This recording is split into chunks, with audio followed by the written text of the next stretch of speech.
to celebrate. Everything's super up. They were the face of a multi-million-dollar superhero franchise, and now a symbol of one of Hollywood's most dramatic public meltdowns. Ezra Miller, once hailed as the non-conforming fashion-forward icon of a new Hollywood era, now finds themselves at the center of multiple scandals, criminal allegations, and online outrage. From being the quirky breakout star to becoming the subject of serious criminal investigations, the descent was fast, confusing, and seemingly unrelenting. So what exactly happened to Ezra Miller? How did one of the brightest young stars go from fan favorite to fugitive headlines? Let's rewind and trace the dramatic rise and fall of Ezra Miller. The rise. Ezra Matthew Miller was born in 1992 in New Jersey. From an early age, they showed an affinity for performance. In fact, they began training as an opera singer at the age of 6 to overcome a speech impediment. That unique mix of discipline and expressive talent set the stage for a creative future. By their mid-teens, Miller began acting professionally. Their breakout role came in the 2008 film After School, where they portrayed a teenager who inadvertently films a tragic incident. Critics noted Miller's brooding depth and emotional nuance, but it was their role as Patrick in the 2012 coming-of-age film The Perks of Being a Wallflower that really put them on the map. Starring alongside Logan Lerman and Emma Watson, Miller's performance was described as raw, vulnerable, and utterly compelling. They stole every scene, effortlessly becoming a voice for the outcast and misfit teen archetype. Following that success, Miller continued rising through the ranks of Hollywood. They took on roles in high-profile films like We Need to Talk About Kevin, where they portrayed a deeply troubled teen opposite Tilda Swinton, and the Fantastic Beasts series as Credence Barebone, a mysterious and volatile young wizard. Their growing popularity culminated in their casting as Barry Allen, aka The Flash, in the DC Extended Universe, beginning with cameos and eventually starring roles in films like Justice League and The Flash. Miller became a symbol of non-binary representation, proudly identifying as queer and refusing to conform to Hollywood's traditional image standards. They turned heads on red carpets, delivered eccentric interviews, and connected with a generation that valued authenticity over polish. But beneath the surface, cracks were beginning to show. Early incidents. The first major warning sign came in April 2020.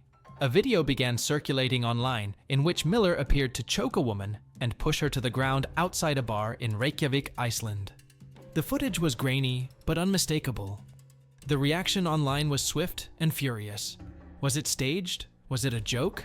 Unfortunately, the incident appeared all too real.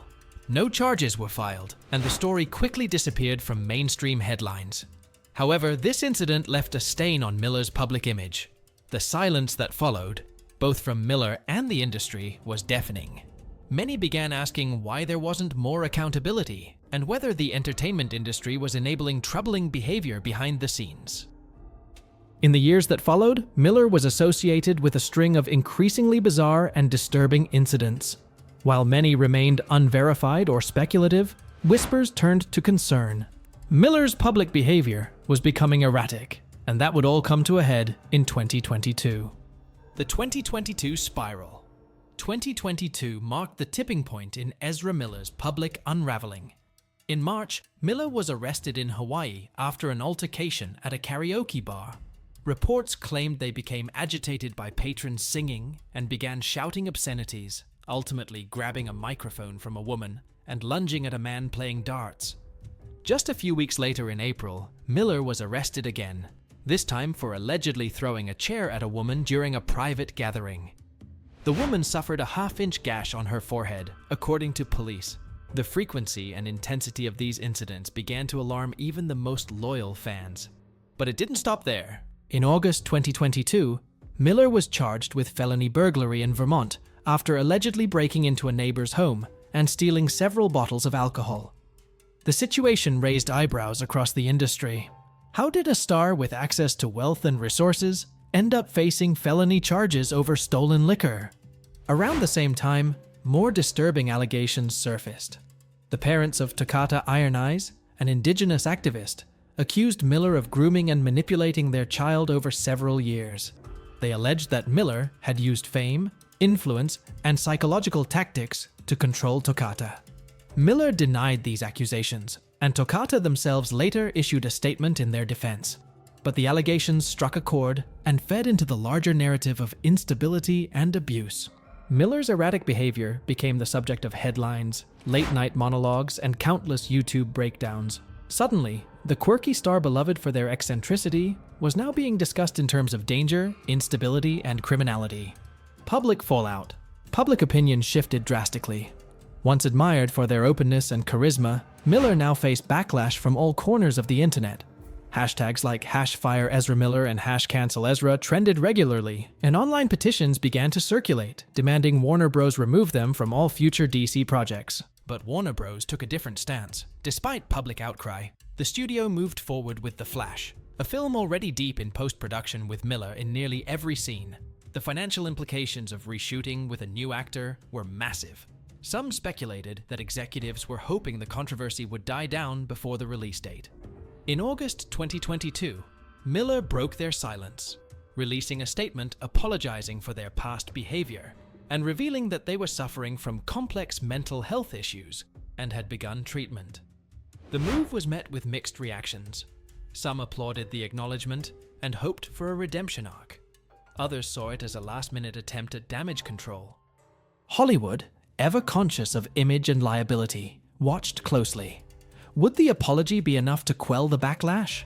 Would Miller's treatment be taken seriously? Or was the damage irreversible? Where are they now? Despite the controversy, The Flash was released in 2023. The marketing was awkward. Miller did not participate in the press tour, and questions about their involvement overshadowed the film's rollout. Though some fans turned out in support of the movie, many boycotted it, criticizing Warner Bros. For choosing profit over principle.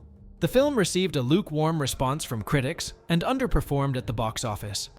Some praised Miller's portrayal of Barry Allen, noting their charisma and emotional depth, but the off-screen drama loomed too large. For many, it was impossible to separate the art from the artist. Since then, Miller has maintained a low profile. They have not announced new film projects, and interviews have been non-existent. The only updates come through legal channels and occasional paparazzi sightings. So what does the future hold? Is there a path forward for Ezra Miller? Hollywood has seen its share of comebacks, from Robert Downey Jr. to Winona Ryder. Redemption is possible, but it requires transparency, accountability, and time. Ezra Miller's story is a cautionary tale about the dangers of unchecked fame, about how quickly public favor can turn, and about the very real human struggles behind celebrity personas. It's also a story that's still unfolding. Whether Miller can rebuild their life and career remains to be seen. But one thing is certain. In Hollywood, the spotlight can illuminate, or it can burn. This was Busted Celebs, where fame meets the courtroom. If you found this breakdown compelling, be sure to like, subscribe, and let us know which celebrity saga we should dive into next. Until next time, not all stars shine forever.